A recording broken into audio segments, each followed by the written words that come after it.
So far, we have seen how to represent music in the piano roll format, and we've also seen how to convert the NumPy array data into a format that's compatible with TensorFlow.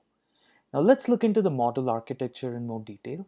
So the proposed GAN model consists of two networks, a generator and a critic. These two networks work in a tight loop as follows. First, let's look at the generator training.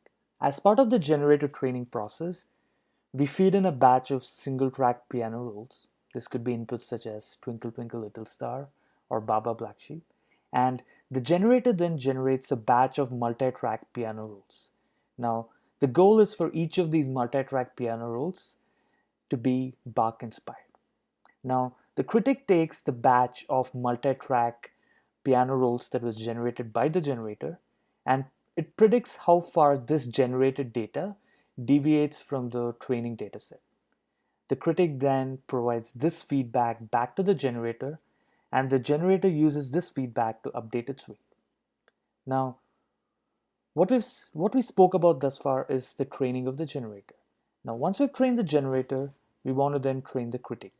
So as the generator gets better and better in terms of fooling the critic, it reaches a point where the critic is not able to differentiate between the data that was generated by the generator and the real data. So we want to retrain the critic.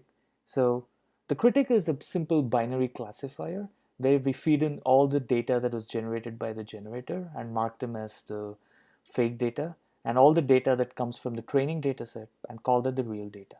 And when we retrain the critic based on the newly generated samples, it gets better and better. So by alternatively training the generator and critic, we get to a state where the generator gets better and better and starts producing more and more realistic data. More details about the loss functions used in the network, as well as more detailed information about the generator and critic architecture is present in the notebook. I recommend reading through it for getting a more detailed understanding. One thing I'd like to point out here is that the shape of the generator network represents the alphabet U. Hence, this is called as a unit-based architecture. Now, let's look into the code that defines the actual generator architecture. So this cell here contains all the code in TensorFlow and Keras for defining our generator architecture that you see in this image. So all the various layers for upsampling, downsampling, and the convolutional layers are defined within the cell. It's always a good idea to organize your cells into functional chunks. For example, this cell contains all the information about the generator. So some good practices to follow includes organizing your code into functions. This helps with better code organization and avoiding spaghetti code. Additionally, you'd notice that the build generator function, which is called later, is the only one invoked from outside the cell. The decomp2d and the comp2d functions here are just invoked by the build generator method. As a result, we define those as private functions. So let's move on to the next cell.